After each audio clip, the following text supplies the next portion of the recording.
Welcome back to Project 613. Over the past few days, we've been learning about the mitzvah governing all of the laws of when food becomes ritually impure.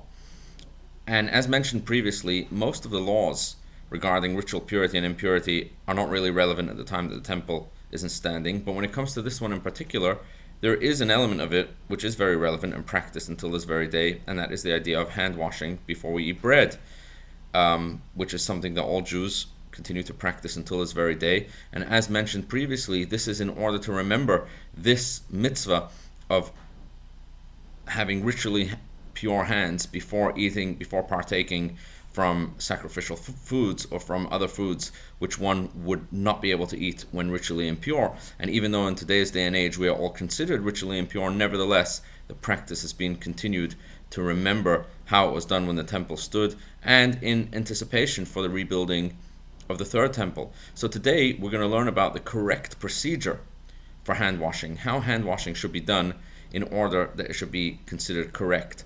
So firstly, we know that before we eat bread we wash our hands, but truthfully, although anytime one eats bread one should wash their hands in the correct manner, nevertheless the blessing, the bracha that's recited of al netilat yadayim is only recited if a person is eating at least 2 ounces worth of bread. If a person is eating less than that, they would still wash their hands, but they would not recite the blessing. And great lengths should be taken in order to make sure that one has water before one eats bread. So if one is going on a trip, one should make sure to take water with them, or one should make sure that they have water around the area where they will be having their sandwiches in order that they should be able to wash their hands. Now the correct way to wash is as follows. One's hands, one should loosen their fingers, not to hold your fingers like this, because the idea is that all of the water should cover the entire hand from the wrist all the way until the fingertips should be covered with water. And in each pour, the entire hand from the wrist till the fingertips should be covered. If only part of the hand is covered by a pour of water, that doesn't do the trick. The entire hand has to be covered. The hands have to be cleaned before hand washing. So if there's any dirt or anything on the hands, those should be cleaned off before. There shouldn't be anything in between the hands and the water. At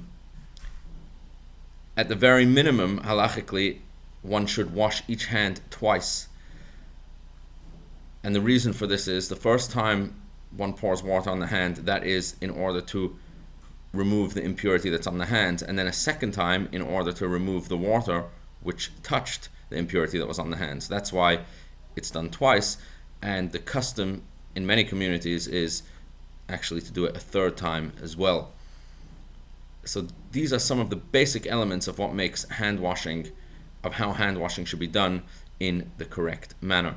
Tomorrow we're going to learn some more details, not only about the actual hand washing, but also the water that's being used and the vessel that's being used. There are also some important details about that as well.